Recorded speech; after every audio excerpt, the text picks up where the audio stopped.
രാധേ കൃഷ്ണ നാരായണീയം ദശകം 65 ഗോപീനാം ഭഗവത് സമീപ ഗമനം. ഗോപീജനായ കഥിതം നിയമാവസാനേ മാരോത്സവം ത്വമദ സാധയിതും പ്രവൃത്തഃ.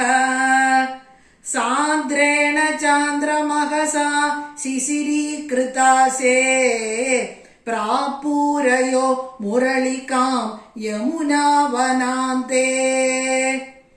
സമ്മൂർച്ഛനാഭിരുദിതസ്വര മണ്ഡലാഭിഃ സമ്മൂർച്ഛയന്തമഖിലം ഭുവനാന്തരാളം.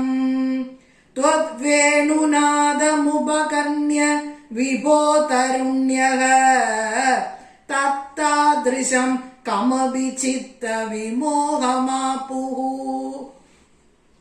താഗേഹ കൃത്യ നിരതാസ്തനയ പ്രസക്താ കാന്തോപസേവന പരാശ്ച സരോരുഹാക്ഷ്യഃ. സർവം വിസൃജ്യ മുരളീരവോദിത്താസേ കാന്താരദേശമയി കാന്തതനോ സമേതാഃ. കശ്ചിന്നിജാംഗ പരിഭൂഷണമാദധാനാഃ വേണുപ്രണാദമുപകർണ്യ കൃതാർദ്ധഭൂഷാഃ. ത്വാമാഗതാനനു തദൈവ വിഭൂഷിതാഭ്യഃ ता एव संरुचिरे तव लोचनाय. हारं निदम्ब भुवि काचन धारयन्ती काञ्चीं च कण्ठभुवि देव समागता त्वाम्. हारित्वमात्मजगनस्य मुकुन्द तुभ्यम् व्यक्तं बभाष इव मुग्ध मुखी विशेषात्. काचित् कुजे पुनरसज्जित कञ्चुलीका व्यामोहद परवधू विरलक्ष्यमाणा. त्वामाययौ निरुपम प्रणयादिभार राज्याभिषेक विदये कलसीधरेव. काश्चित् गृहात् किल निरे तुमपारयन्त्यः त्वामेव देव हृदये सुदृढं विभाव्य.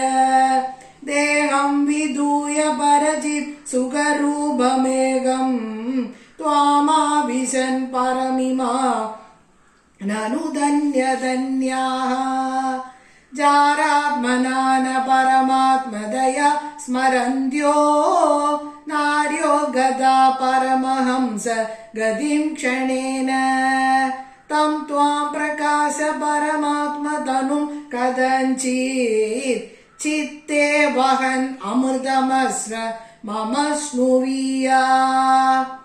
अभ्यागताभिरभिदो व्रजसुन्दरीभिः मुग्धस्मितार्द्रवदन करुणावलोकी. निस्सीमकान्ति जलधिस्त्वमवेक्ष्य माणो विश्वैकहृद्य हर मे पवनेश रोगान्. सर्वत्र गोविन्द नाम संकीर्तनं. गोविन्द गोविन्द. श्रीहरये नमः.